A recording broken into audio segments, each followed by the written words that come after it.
Welcome. My name is India, and I'm a program manager in the Utah Office of Outdoor Recreation. Thank you for joining us for today's Summit Speaker Series.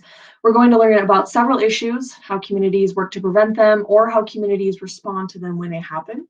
Our moderator today is Tara McKee, also a program manager in the Utah Office of Outdoor Recreation. And among many other things, Tara is the lead for our office's Stewardship, Visitor Management, and Responsible Recreation Subcommittee, which is part of our office's advisory committee. And Tara, I am happy to pass the time over to you. Thanks, India. I am excited to talk about today's topic because I have been focused on stewardship issues over the last little while, and these are issues that affect all of us as we recreate, and we really want to be being able to make sure that the outdoors is a better place to recreate, and to do that, we really need to protect those places we love. I am pleased to introduce today's speakers. We're going to hear a short presentation from each of them, and then in about 30 minutes, we'll open it up for Q&A. And as India said, that asking questions, making comments will make it possible for you to be registered for kind of a random drawing with our prizes of cool outdoor swag. Do you want to show those slides with each of the speakers? So we have with us Ginger Allen. She's an AmeriCorps Vista volunteer for the Southeast Utah Health Department, and she's developing a public health campaign to target the issue of improperly disposed of human waste in the backcountry.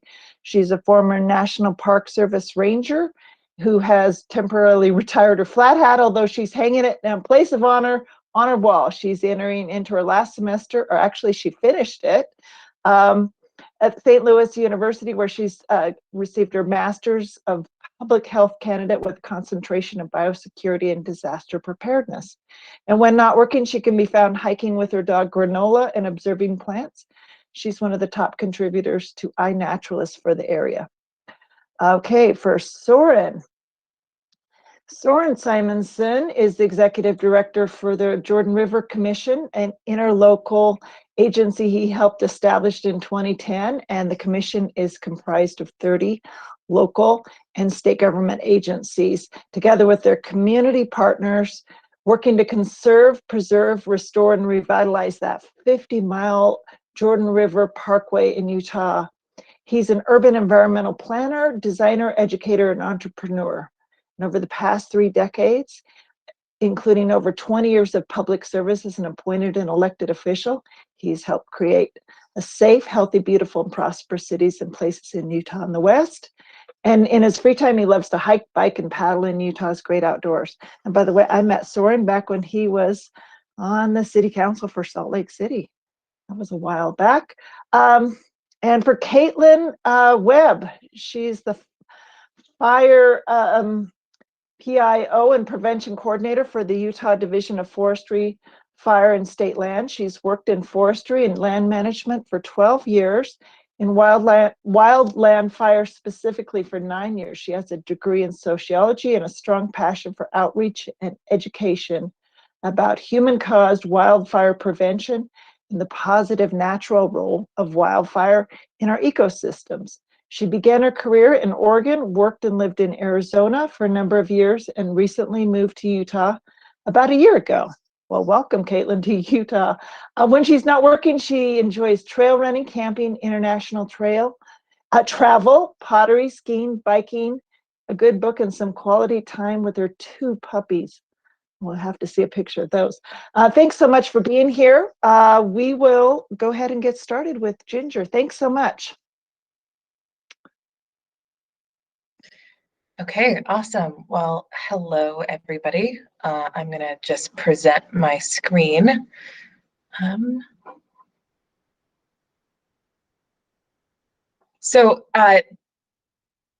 This is a topic that I've really rapidly, I think, dove into. So I have this massive research folder that I've been consulting, and started sectioning off to kind of there's hundreds of articles in here, but just about this topic of human waste. And let me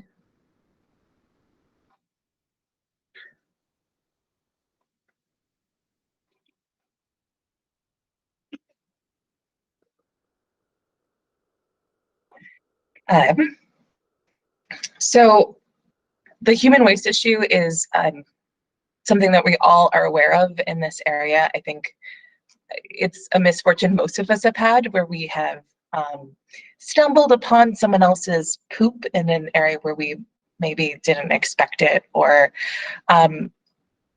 just, have encountered this issue firsthand. In Moab, we've known that this was a problem for quite a while, but it was something that the Southeast Utah Health Department, where I work, was able to get funding to address and hire an AmeriCorps me last year. So to kind of backtrack to what are the goals when we're talking about disposing our waste, the first one is, of course, minimizing our aesthetic impact. So making sure that we are not leaving a pile of poop under a rock or in a public area.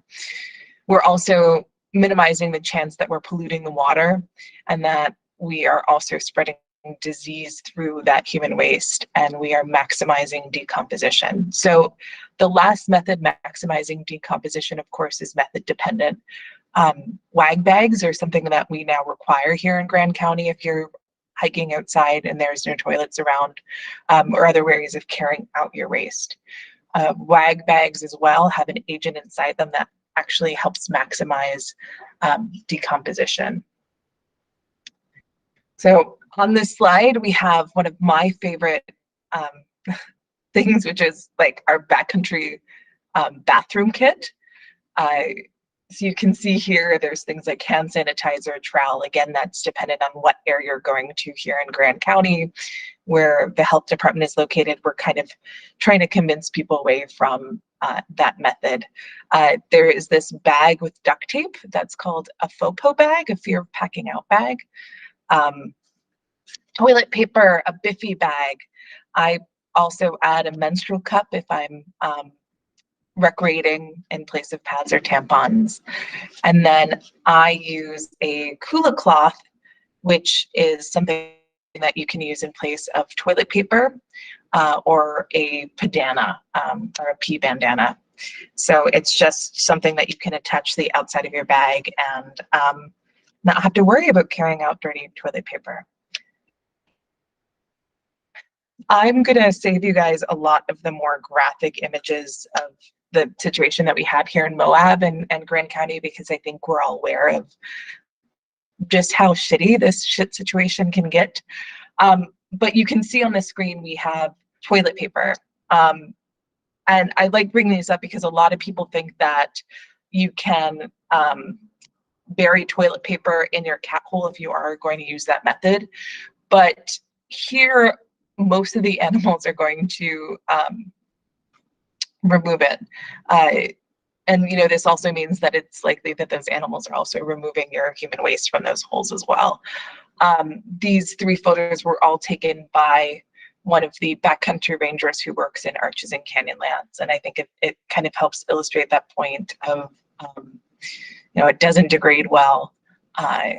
And it's not a pleasant situation to see these. Sometimes, they get stuck to cactuses and look like toilet paper flowers. So I found this really interesting article called The Degradation of Human Feces and Fecal Bacteria Movement from Cat Holes in Southwest Canyon Country, which was done in 2000 as a master's thesis. And it shows that the author rather was looking at 3 specific points, which was how long does it take for this feces to degrade or decompose? Does the fecal bacteria move far away from the cat hole and go into the surrounding environment? And how long does the fecal bacteria survive? So some simple points. Even in a year, degradation does not completely occur. So the feces, even in ideal kid situations, may stay there for over a year. She found that fecal bacteria was actually able to travel quite some distance away from that initial cat hole, so it was able to kind of spread out into the overall environment, and that bacteria was able to survive even after a year, it was still viable when she went back several times to test these sites. And she pointed out that, yes, a high percentage of bacteria, 99%, was able to disappear in some cases, but that it was still enough to pollute a water source, that 1% that was left behind. And this is especially true if you're multiplying the results. So she said, in all cases, especially in these high visitation areas, carry out your waste when you were visiting this area of Southwest Canyon country. So I just love this equation so much because, you know, someone created this. Someone was like, I need to get to the bottom of this problem. This equation was done to figure out how much feces and urine was being left behind by people who were visiting different areas. And specifically, this was an equation created for Denali. The chart that you see on the right is the quantitative values of human feces in tons left behind by mountaineers, according to the number of visitors and time spent on the mountain. So what this author was finding is that if even 1,000 people are climbing Denali and they're staying for around 18 days up there, they're leaving behind 660 kilograms of feces and 37,000 tons of urine. In like this year period, or you know, a certain amount of time. And one of the main points that the researcher is trying to make is that these numbers of the shit that's being left behind cannot be trivialized, especially when we take in consideration that all of the human feces that is up there is going to be there for hundreds of years.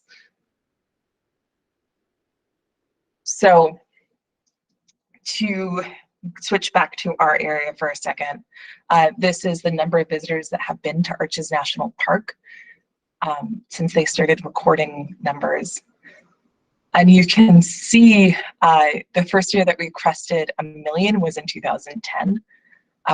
Last year, even though we were in the middle of a global pandemic that actually closed the park for a number of months, no visitors were allowed inside, we still had over 1 million visitors coming. To successfully do this public health campaign, especially because over 90% of all the land within Grand County is in federal or state government hands, we formed a steering committee and are in consultation with all these different land management organizations. And at one of our steering committee meetings, the point was brought up that we are able to manage this wilderness experience so well that people don't realize that they're the first person to experience it. In the case of, you know, the millions of people to come to Arches, they may not realize that, you know, they're one of 1 million in that year, or more. So why is it so important that we, again, pack out our waste, take care of the land? It's not just an aesthetic issue, it is a public health issue. And that's because dirty water is just a euphemism for water with poop in it. To go globally and to look at this water and sanitation issue from not just a recreation standpoint, over 2 million people around the world, or 2 billion rather people around the world, 1 in 3 people lack access to a toilet.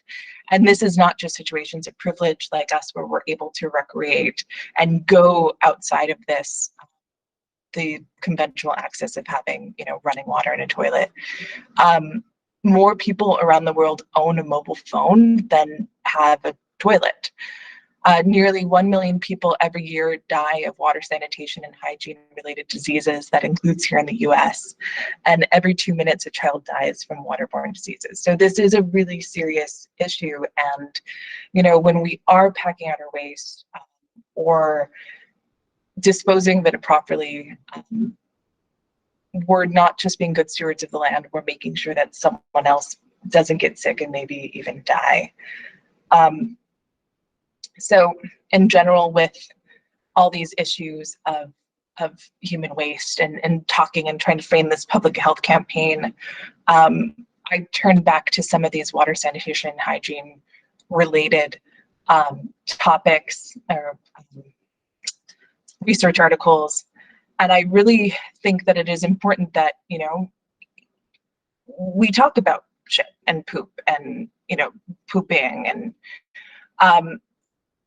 we end the stigma about having to ask someone about going to the bathroom, because if they're not feeling comfortable enough to have this conversation, then, you know, it's likely they're not going to go to the bathroom properly when they are outside and they are having an emergency. And you know, we need to normalize these conversations of asking people, what is your bathroom plan when you're going outside? There was an article that I think has my favorite title ever, which is Geographies of Shit, which looked at different areas of the world and how we approach these discussions. And it broke them into fecal-philic and fecal-phobic sort of situations. So people who are more comfortable and able to have these conversations and discuss this bodily function, or those that are kind of more afraid of it. And when we are in these backcountry situations, it is really important that we are more fecal-philic and less fecal-phobic and able to talk about poop. So that's one of the goals that I have with this public health campaign. And there's a lot of different moving parts that I did not anticipate. So how to run a successful public health campaign around poop. I'm learning. So if you do have any questions or have any input from me, this is my email right here. And with that, this is my little presentation. Thank you so much, Ginger. And I'll make sure to put her email in the chat as well for anyone who has any questions. I am happy to turn the time over to Soren Simonson now with the Jordan River Commission. All right, thank you. Thank you, Ginger, for a great overview of a really interesting topic.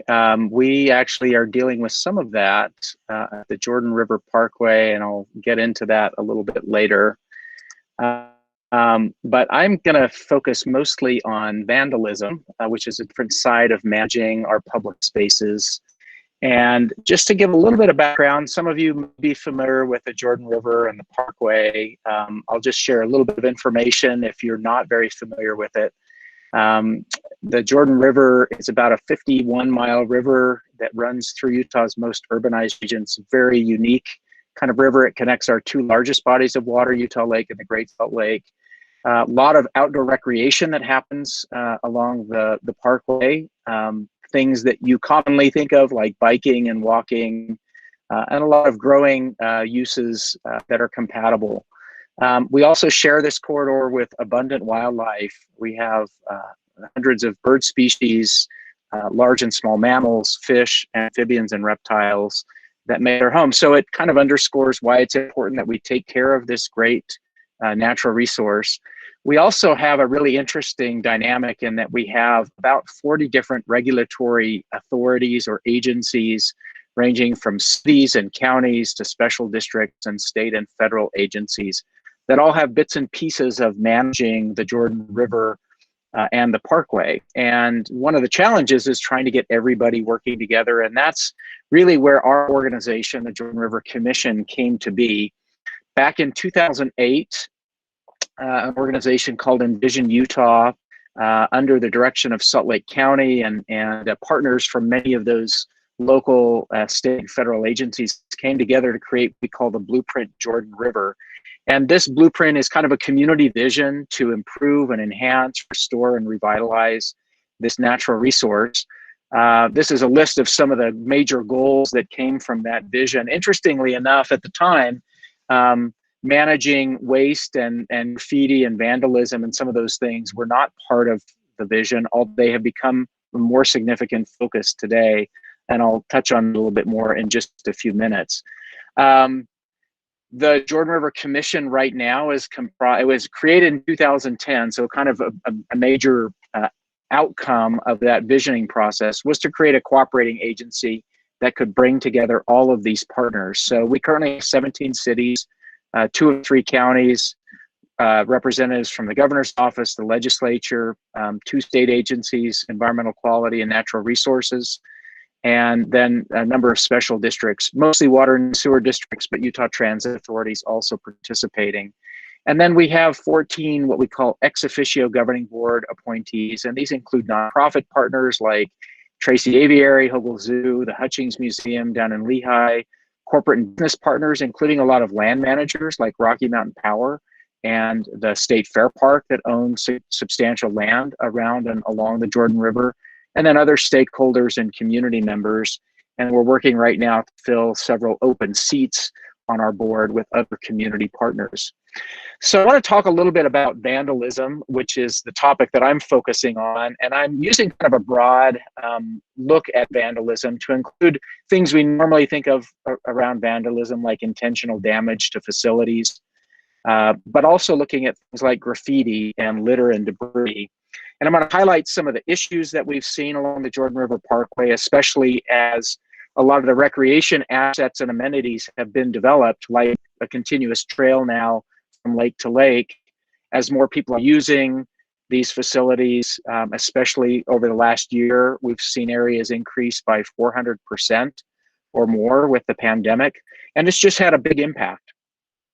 So let me just touch very briefly. I don't have really great photos and images of some of the vandalism, and it's not, fortunately, it's not tremendous. This is a picture of James Madison Park, which is on 33rd South, just on the east side of the Jordan River. And you can see in the middle there a picture of a restroom, which was closed for many years because it had been vandalized. Light fixtures had been stripped of copper wire, toilets and urinals and sinks had just been abused and damaged and even destroyed and removed. So what should be a functioning part of our infrastructure to address things like poop and other needs along the parkway was not available to recreation users.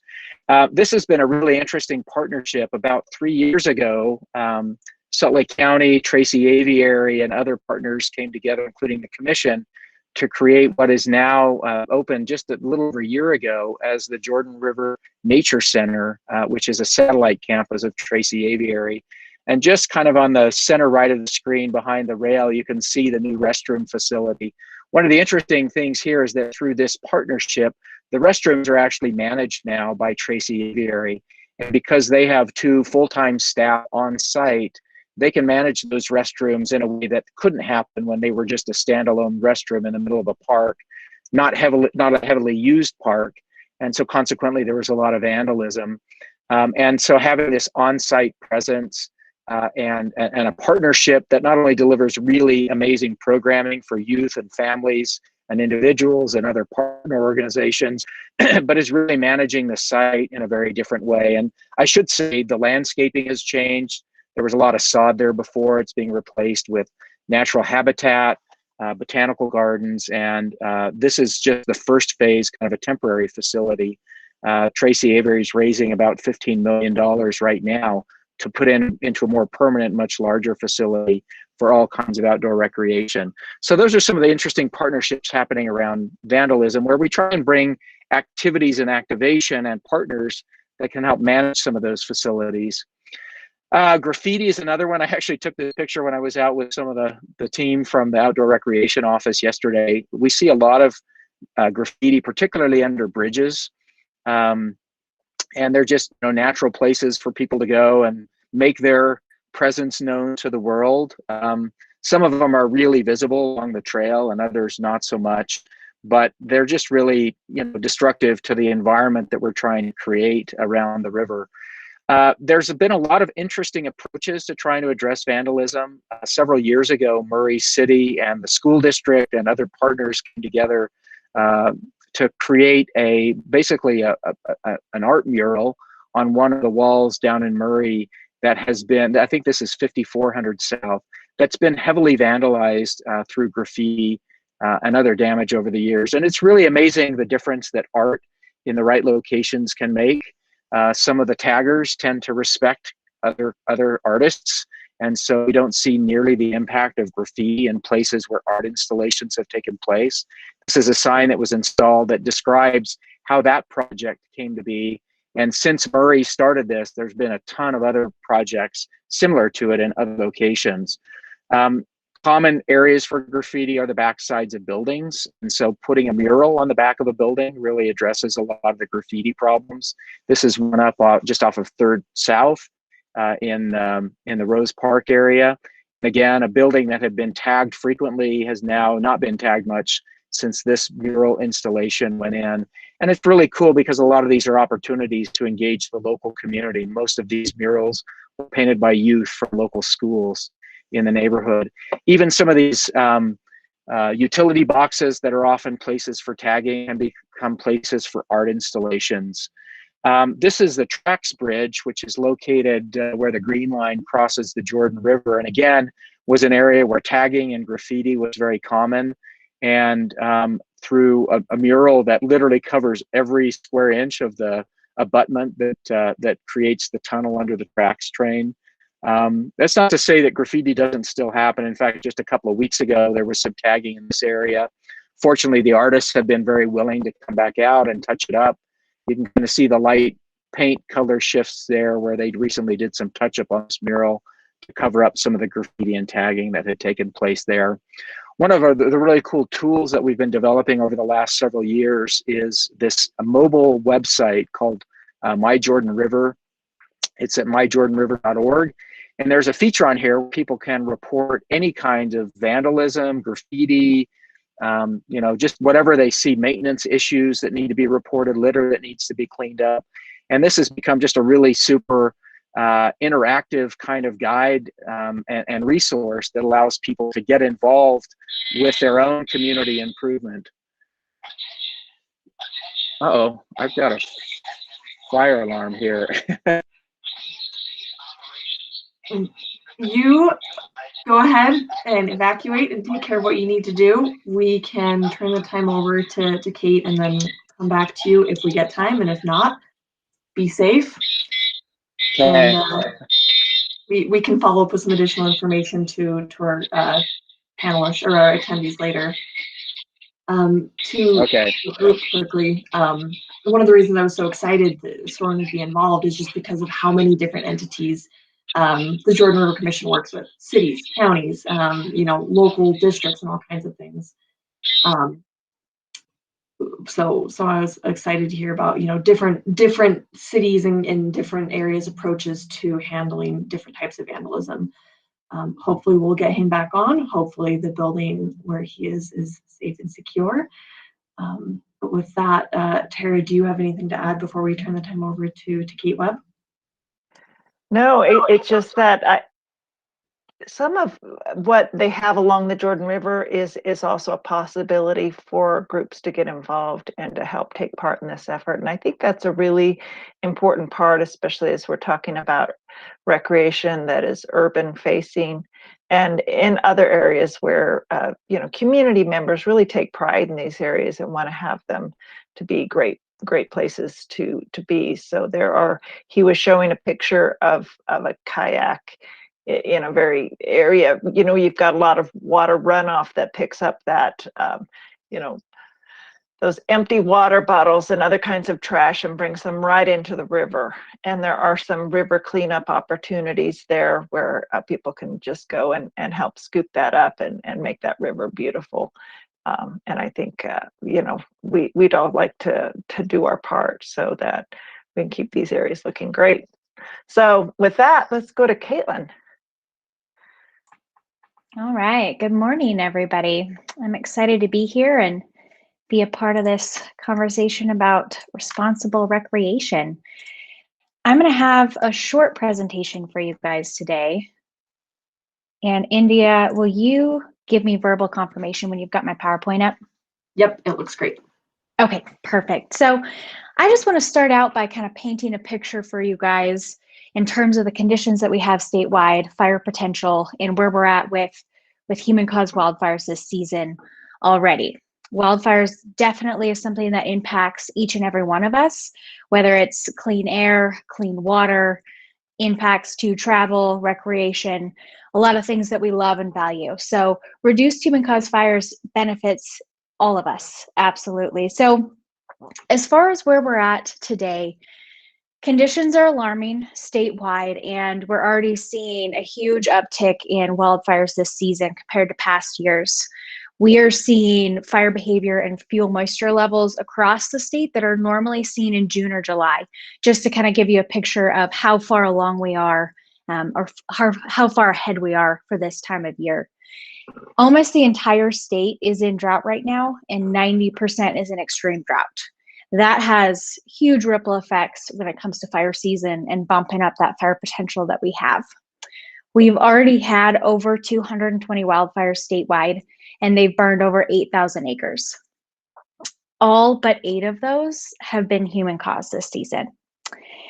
And we're well past the 5-year average for this time of year. Normally around this time of year, we would have had around 100 starts, and we'd only have, under 800 acres burned. So you can see we're leaps and bounds ahead of where we normally are this time of year, which is really concerning. Conditions are not predicted to improve by any means. Drought is predicted to persist, if not worsen, and we're just rolling into warmer, drier conditions. So things aren't looking really positive as far as wildfire season right now. The great thing, the positive note, is that all of us can directly impact how busy our wildfire season is. As I mentioned, the overwhelming majority have been human caused, which means we can prevent a huge number of these starts that we're seeing. Taking a look at trends in Utah, we have really consistent trends here in the state as to what our human caused wildfires start from. Our highest cause here in the state over the past 10 years is consistently equipment. And that's a pretty big category. It includes anything from parking or driving over dry grass. It includes a dragging chain, a blown tire, something coming out of somebody's exhaust, all of those types of vehicle and equipment roadside type starts. The second highest cause that we see here in the state is debris burning. So that could be anything from somebody burning a pile of leaves and sticks in their backyard, doing a little spring cleanup, or somebody burning their field or a ditch line, a larger broadcast burn that escapes and gets away. Third highest is campfires, which I think is something people are pretty familiar with when they think of wildfire prevention. Their mind tends to go towards campfires. The fourth highest is miscellaneous, and within that we've got firearm-related starts, so target shooting, exploding targets, fireworks, and then anything cutting, grinding, or welding related. Last year, unfortunately, we did hit a milestone. We had a record number of human-caused starts here in the state, unfortunately, and 77% of all of our wildfires last year were human-caused. That's well above our 10-year average. Normally here in Utah, we sit at about 67% human caused, which still is not great, but it was a huge uptick last year, and we're definitely trending in that direction this year already. If we don't see some pretty serious public behavioral change soon, unfortunately, I'm a little worried that we may surpass that record again this upcoming season. There are a lot of very simple, common sense steps that each and every one of us can take to prevent these really common causes here in Utah. As far as equipment goes, something as simple as maintaining your vehicle, making sure you have the proper tire pressure, your brakes are in good working order, you're using spark arresters on ATV vehicles, and never parking or driving over dry vegetation. The undercarriage of a vehicle could be really hot and surprisingly easily spark a wildfire. As far as debris burning goes, being aware of current and predicted weather and fuel conditions is essential. Never burning on windy days is a great rule to live by. That's often how those fires pick up and get out of control. Campfires, what we tend to talk about when we're talking about prevention of campfire starting a wildfire, we like to talk about the drown, stir, and feel and repeat until it's cold method. So never leaving a fire unattended and making sure it's a manageable size. As far as firearms go, choosing an appropriate ammunition the right kind of backdrop, and never shooting anywhere near dry vegetation or rocks are all great preventative measures that you should be using anytime you're utilizing firearms outdoors. It's really essential. It's much easier than people think for a wildfire to be sparked by something ricocheting off of a rock, for example. Being aware and taking that ownership as a resident and a visitor to Utah is really the first step in prevention, making sure you know what restrictions are where you're going, understanding what kind of drought conditions we're in across the state and what that means. How does that impact your recreation, your travel, and your work habits? And also being aware of upcoming weather conditions, something that we're really hoping to communicate and educate about moving forward as red flag warnings. I think it's something people hear a lot about, but don't necessarily always understand. So a red flag warning, when it's issued, is really kind of the perfect recipe for a wildfire to start. It's the high winds, the low humidity, and the hot temperatures. So being aware of the conditions and how that should influence your behaviors no matter what you're doing here in Utah. We are also going to be launching a new statewide interagency wildfire prevention campaign, which is really exciting. We're getting ready to announce it and launch it next week, but this is a great way for anybody to engage in wildfire prevention, whether you're a resident of Utah, community member, another land management organization, a business. There are ways for everybody to get involved.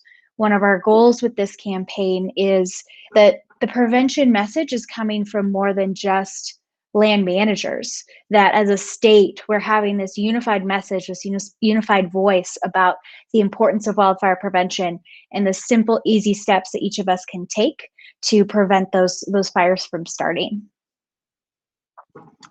These resources are going to be available after the presentations, but I just wanted to highlight the numerous resources that are out there to provide all of us that situational awareness that we need. UtahFireInfo.gov is a great resource for fire restrictions statewide, interagency. It also tracks active incidents across the state. There are a couple other locations you can go as far as NIFC and INCIWeb for larger incidents as well. And there's a lot of places you can look for weather, fuel, and smoke conditions. But even just going to the National Weather Service website is a great start. Taking a look at the temperature, the humidity, and whether or not there's red flag warnings coming up in the forecast. So that is all that I had to present. I just kind of wanted to paint the picture and start a discussion, but leave more time today for questions and discussion.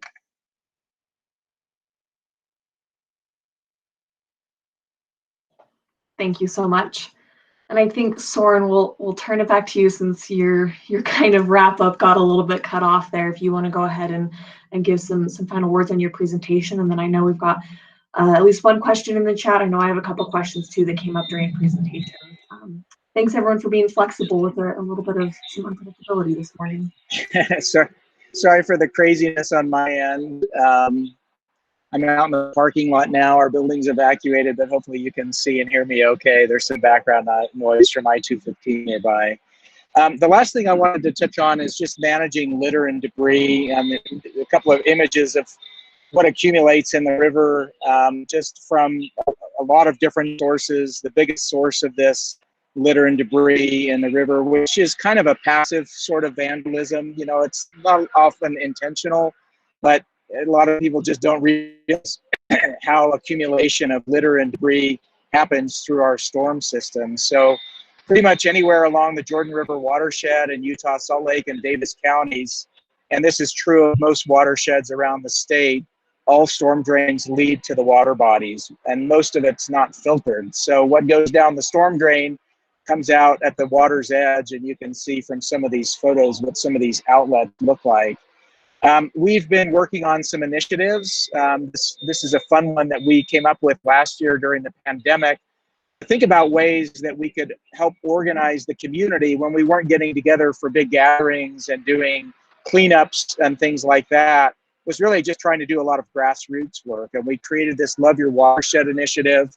Mill Creek City, which is a unique city that stretches from the Wasatch Mountains to the Jordan River, really picked up on this immediately and has been doing some really great work around it. We've organized, these are some photos before the pandemic. We've organized over the years just a lot of in-river cleanups. This was one of the events that we organized to get people out cleaning up storm systems, particularly curbs and gutters around parks and open spaces. Just a couple of weeks ago during Earth Day celebration, Mill Creek organized an event at a park along Mill Creek, which is one of the major tributaries to the Jordan River. And we actually had some of our volunteers going down in the storm drains and clearing out plastic bags and bottles and Coke cans and beer bottles and everything else that accumulates down these grades. It's been really fun seeing a lot of communities really get in the action. Westminster College, which is located along Parley's Creek, has put these messages around their storm drains. Even businesses, this is the Costco in Salt Lake City, has taken the initiative not only to clean up, you see the really spotless gutters and curbs here, but also putting messages to remind people that these lead to the Jordan River. And then, of course, homeless encampments are another major issue. And these actually are the source of much of our litter and debris, but also fires that happen along the Jordan River, which often come from open fires, many of them in some of these homeless camp establishments. And we also have a lot of bio waste, human waste, because there are no facilities for people to use. The river becomes the dumping ground. So, we're encouraged by some things that we're seeing happening. Just this last legislative session, we had a great anti-litter campaign bill sponsored by our legislative representative on our board, Representative Cheryl Acton. We also saw the organization of a statewide homeless coordinating council, and the new director was just appointed, former Senate President Wade Niederhauser. And these are really encouraging signs that we believe will help address some of these bigger issues, watershed issues and homeless issues across the state. I won't go into this because we don't have time, but we are updating our Blueprint Jordan River. And it's really interesting that out of a survey last summer that we had about 8,000 responses to, litter, vandalism, graffiti, just general cleanliness came up as really one of the very top issues. So it's definitely something we're working on, these various types of vandalism, from facility vandalism to litter and debris and graffiti and those sorts of things. We're kind of taking a multifaceted approach, but definitely partnerships and getting the community really invested in these efforts has just been a real game changer and will continue to change the face of the Jordan River going forward. I've just listed here on the screen a few different resources, hashtags, social media that we use to share a lot of this information, and look forward to any questions or comments you might have. Thanks for letting me come back on after that interruption. Well, thank you for everyone for being flexible and Soren for presenting from outside. I'm sure that's not what you expected this morning to go like. Something that I thought was really interesting, and Tara, feel free to jump in here too before I know we've got that question from Julie in the chat, is just the different ways that all three of our presenters mentioned different things that not only can we do when we come together and we engage community groups, but also what we can do. Going back to the beginning with Ginger, just if folks are comfortable saying, what is your poop plan? This is mine. I'm going to be in this area. I need to talk to the land management agency, that type of thing. Potentially the destination marketing organization on types of resources that we'll get to, I can make sure that I'm not letting my trash go into storm drains, things like that, making sure that my equipment is up to snuff, that I know what different fire conditions are and things like that. So that's really interesting. And Tara, sorry. Yeah, I really like the thought of an educational campaign that goes to where the people are. I like that one that Mill Creek City did with the food trucks and all that. There's nothing like getting people around food trucks, I swear, that get them excited, and then there's a chance to offer some messaging. I'm just wondering with Caitlin, if you've seen. Obviously there was this, the Smokey Bear stuff, through the decades. I even remember Smokey Bear comic books and coloring books that had some of this messaging, but that was then. This is now. What is it that is getting to, especially our young people? It doesn't have to be necessarily children, but I know it sounds like adults are more of the issue, but kids are an important part of this educational component. They absolutely are. And I think there was a comment in the chat about kids bringing home what they learn at school, and that's so true. I think what we're, at least for this campaign, really focusing on is not just awareness and education, but behavioral change. How are we going to instigate that? How are we going to encourage actual behavioral change? People are making the choice. They're taking the appropriate responsible actions. So we're not seeing the starts that we have been. There's been a lot of campaigns over the years as far as wildfires go. Smokey Bear is one of the most recognized icons there is.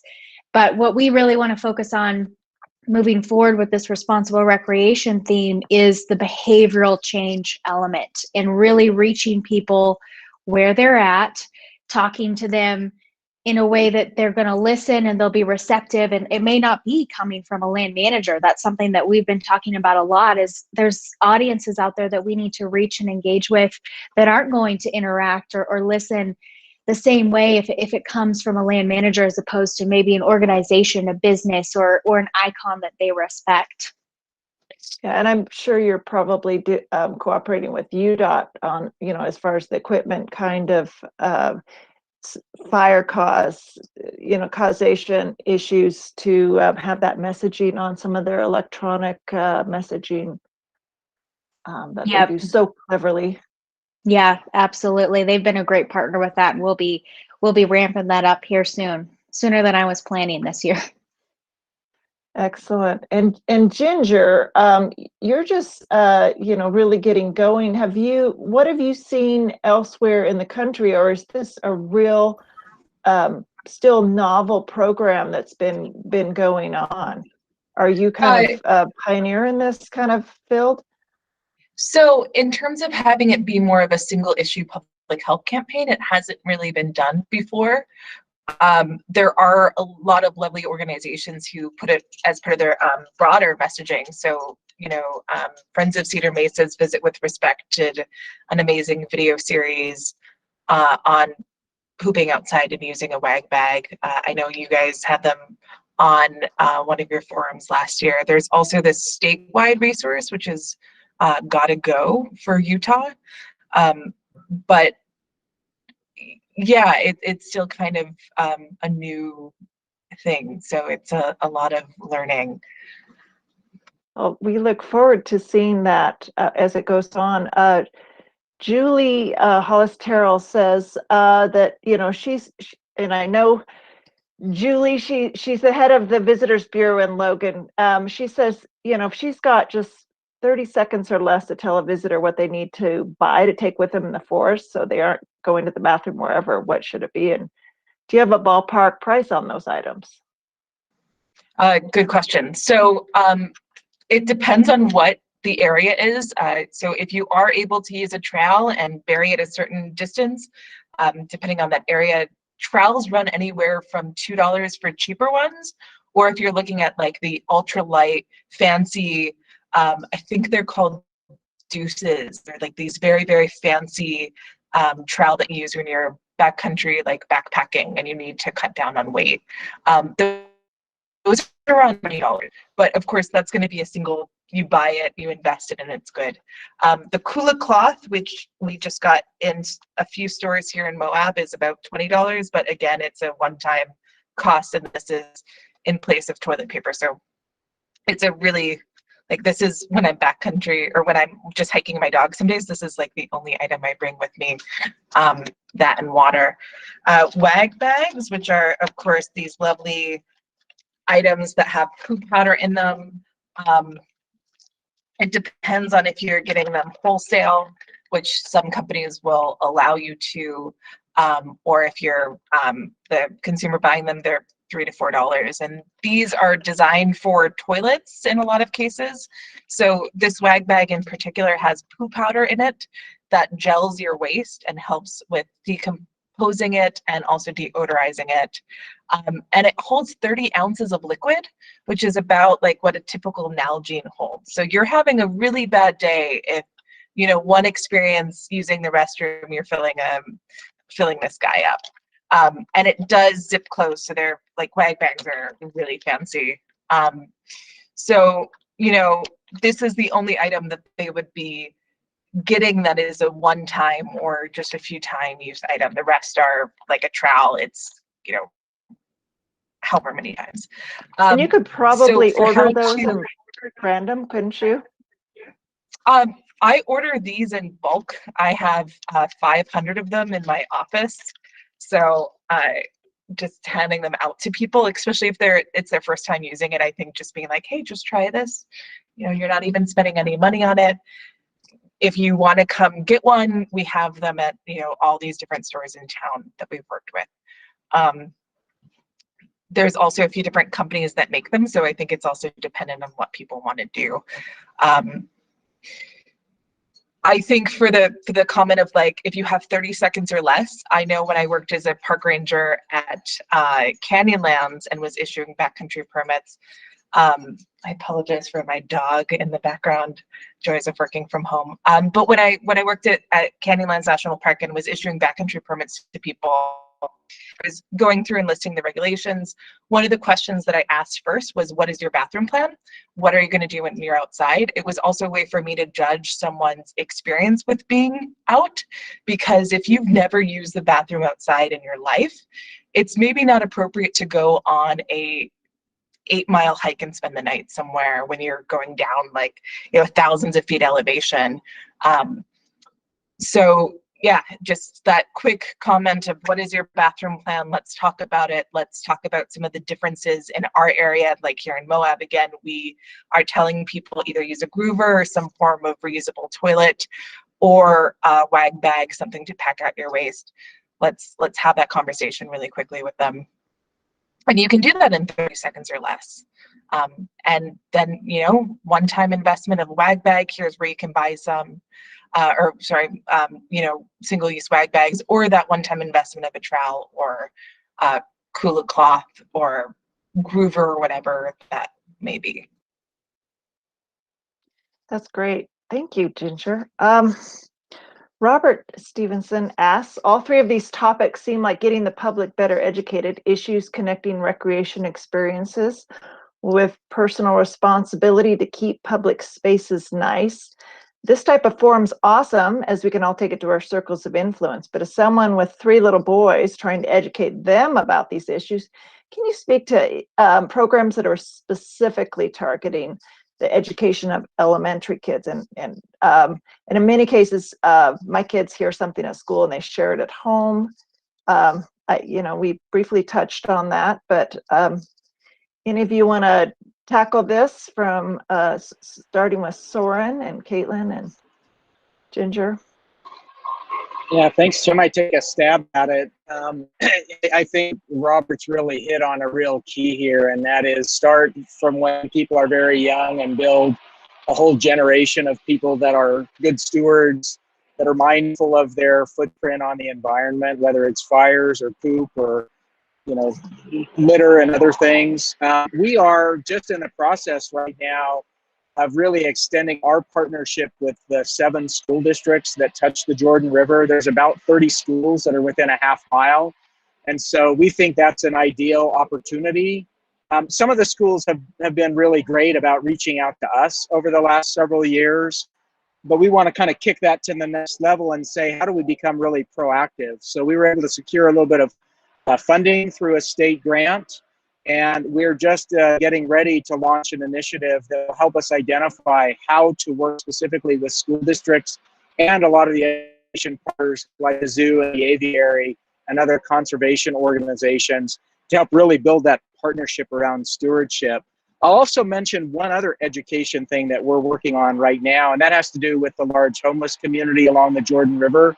I think outside of the downtown Salt Lake area, the largest concentration of individuals experiencing homelessness is along the river. And, you know, it's understandable that the river is a place for refuge. Indigenous people and pioneers and trappers and traders and just recreation users have been coming to the river for millennia to find refuge. And so it's not surprising that we see that with our homeless community as well. But a lot of the waste and byproduct from human waste to litter to, you know, stoves and propane tanks and everything else that end up in the river are not only detriment to the river and habitat, but also to the health of those individuals who also may bathe in the river and fish in the river and things like that.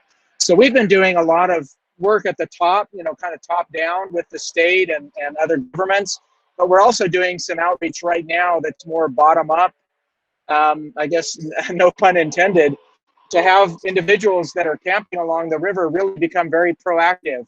We've been taking trash bags and working with grassroots organizations that are kind of environmental and homeless advocates and asking them to help us reach into these communities to better take care of their own surroundings.